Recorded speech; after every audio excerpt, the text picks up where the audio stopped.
1942 চনৰ 14 নৱেম্বৰত মামনি ৰয়ছম গোস্বামীৰ গুৱাহাটীত জন্ম হৈছিল। জন্মতে তেখেতৰ নাম আছিল ইন্দিৰা গোস্বামী। পিতৃৰ নাম আছিল উমাকান্ত গোস্বামী আৰু মাতৃৰ নাম অম্বিকা দেৱী।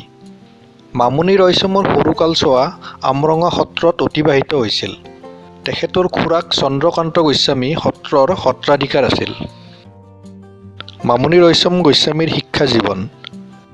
মামনি ৰয়ছম গোস্বামীৰ প্ৰাথমিক শিক্ষা আৰম্ভ হৈছিল গুৱাহাটীৰ লতাশিল প্ৰাথমিক বিদ্যালয়ত। 1950 চনত পিতৃ অবিভক্ত অসমৰ শিক্ষাধিকাৰী হিচাপে নিযুক্ত হোৱাত তেখেতসকল শ্বিলঙলৈ যায় আৰু তাৰে পাইন মাউণ্ট স্কুলত নামভৰ্তি কৰিছিল।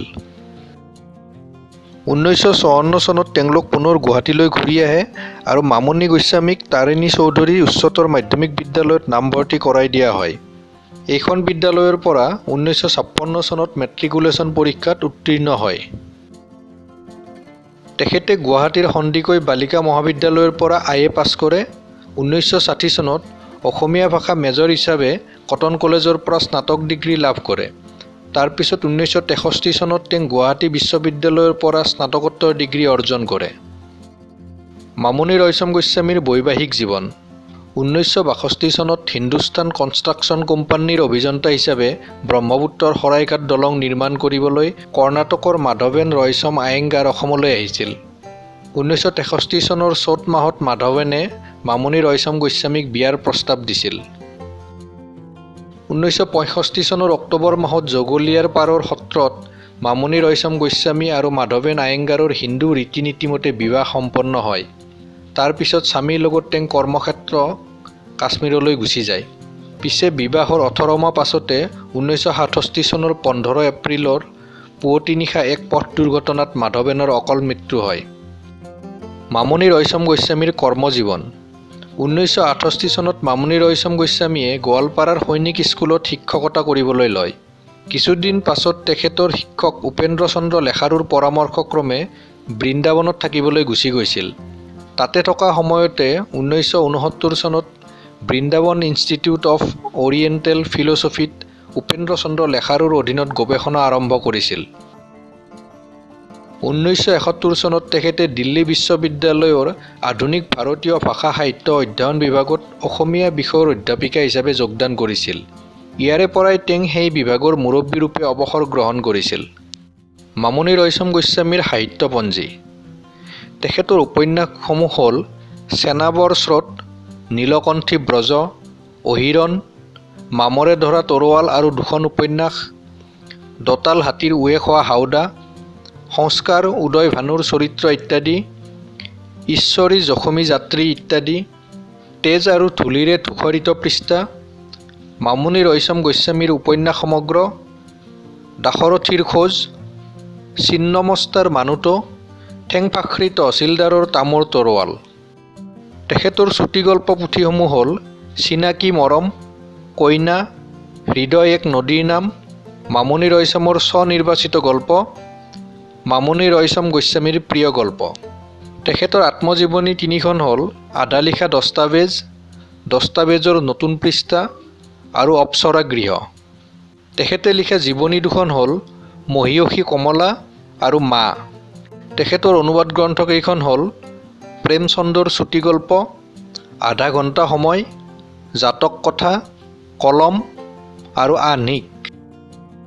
তেওঁৰ উপন্যাসসমূহত পৰিলক্ষিত কেইটামান সাধাৰণ বৈশিষ্ট্য হৈছে সমাজৰ নিঃস্ব তথা বনুৱা শ্ৰেণীৰ জীৱনৰ চিত্ৰায়ন, যৌনতাৰ নিৰ্ভীক অথচ শালীন উপস্থাপন, নাৰীৰ সামাজিক দুৰৱস্থাৰ প্ৰতি সচেতন মনোভংগী, অভিজাত, ক্ষমতাশীল তথা উচ্চ বৰ্ণৰ অহংকাৰেৰে পুষ্ট মানুহৰ অসৎ কৰ্মৰ প্ৰতি বিষেধগাৰ, ধৰ্মীয় অন্ধ সংস্কাৰ আৰু যুক্তিহীন পৰম্পৰাৰ প্ৰতি ভ্ৰুকুটি, মানুহক সম্প্ৰদায়, পেছা, ভাষা ভাষী হিচাপে মূল্যায়ন কৰাতকৈ মানুহ হিচাপে মূল্যায়ন কৰাৰ চেষ্টা।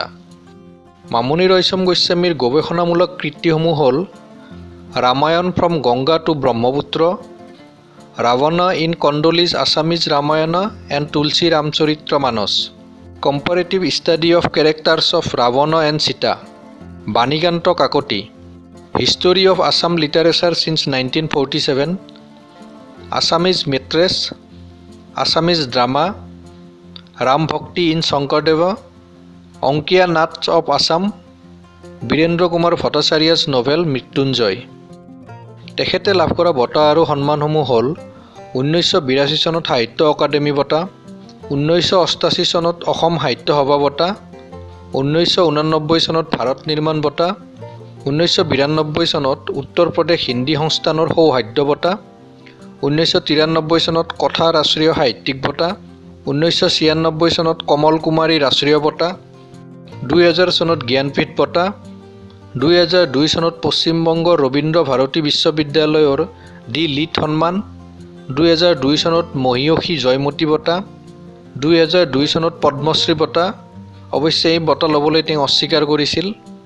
2007 চনত ৰাজীৱ গান্ধী বিশ্ববিদ্যালয় অৰুণাচল প্ৰদেশৰ দ্বাৰা ডি লিট সন্মান, 2008 চনত ইন্দিৰা গান্ধী ৰাষ্ট্ৰীয় মুক্ত বিশ্ববিদ্যালয়ৰ দ্বাৰা ডি লিট সন্মান, 2008 চনত এছিয়াটিক ছ'চাইটিৰ ঈশ্বৰ চন্দ্ৰ বিদ্যাসাগৰ বঁটা, 2008 চনত প্ৰিন্স ক্লছ বঁটা, 2009 চনত অসম সাহিত্য সভাৰ কৃষ্ণকান্ত সন্দিকৈ বঁটা, 2009 চনত দিল্লী বিশ্ববিদ্যালয়ৰ প্ৰফেচৰ এমেৰিটাছ সন্মান, interreligious and international federation for world পিছৰ শান্তিদূত বঁটা, ৰামায়ণ ফ্ৰম গংগা টু ব্ৰহ্মপুত্ৰ গ্ৰন্থৰ বাবে ফ্লৰিডা ইণ্টাৰনেশ্যনেল ইউনিভাৰ্চিটিৰ আন্তৰ্জাতিক তুলসী বঁটা আৰু 2013 চনত মৰণোত্তৰভাৱে অসম ৰত্ন বঁটা।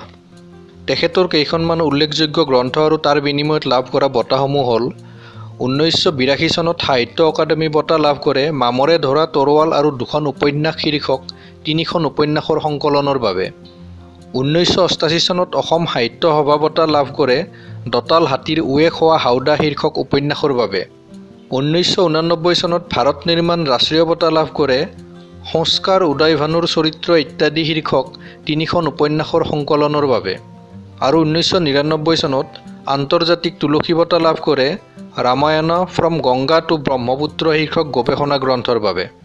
তেখেতৰ অন্যান্য কৃতিত্বসমূহ হ'ল দঁতাল হাতীৰ উঁয়ে খোৱা হাওদাৰ ভিত্তিত 1996 চনত দূৰদৰ্শনৰ ৰাষ্ট্ৰীয় চেনেলৰ বাবে দুলাল ৰয়ে ৰুমাৰ ঘোষৰ পৰিচালনাৰে কামৰূপ কি কাহানিয়া শীৰ্ষক হিন্দী ধাৰাবাহিক নিৰ্মাণ কৰে। দঁতাল হাতীৰ উঁয়ে খোৱা হাওদাৰ ভিত্তিত 1996 চনত ডক্টৰ শান্তনা বৰদলৈয়ে অদাহ্য নামৰ বোলছবিখন নিৰ্মাণ কৰে। দঁতাল হাতীৰ উঁয়ে খোৱা হাওদা উপন্যাসৰ আধাৰত ৰঞ্জিত দাসে সংস্কাৰ শীৰ্ষক বোলছবি নিৰ্মাণ কৰে আৰু এই ছবিখন কলকাতা ছবি মহোৎসৱ আৰু দূৰদৰ্শনত প্ৰদৰ্শিত হয়। ৱৰ্ডছ ফ্ৰম দ্য মিষ্ট মামনি ৰয়ছম গোস্বামীৰ জীৱনৰ বিষয়ে জানু বৰুৱাই নিৰ্মাণ কৰা এখন তথ্যচিত্ৰ। মামনি ৰয়ছম গোস্বামী কেইবাটাও অনুষ্ঠান প্ৰতিষ্ঠানৰ লগত জড়িত হৈ আছিল।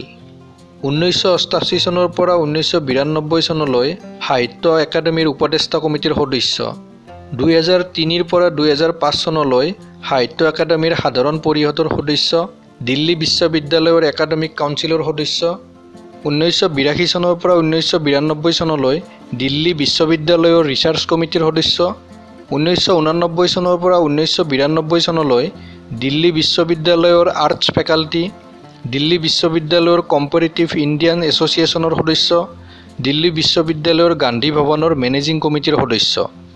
1990 চনৰ পৰা 1995 চনলৈ নতুন দিল্লীৰ ভাৰতীয় লেখক সন্থাৰ সদস্য, নেশ্যনেল পিপুল লিবাৰেশ্যনৰ এছেম্বলিৰ সদস্য, দিল্লী বিশ্ববিদ্যালয়ৰ মিৰিণ্ডা হাউচৰ গভৰ্ণিং বডিৰ সদস্য, দিল্লী বিশ্ববিদ্যালয়ৰ কলেজ অৱ আৰ্টছৰ গভৰ্ণিং বডিৰ সদস্য। 1990 চনৰ পৰা 1995 চনলৈ নতুন দিল্লীৰ কে বিৰলা ফাউণ্ডেশ্যনৰ অসমীয়া ভাষা সমিতিৰ সদস্য, দিল্লী নেশ্যনেল লাইব্ৰেৰীৰ ইনষ্টিটিউশ্যনৰ সদস্য, ৱাৰ্ধাৰ ইণ্টাৰনেশ্যনেল মহাত্মা গান্ধী বিশ্ববিদ্যালয়ৰ সদস্য।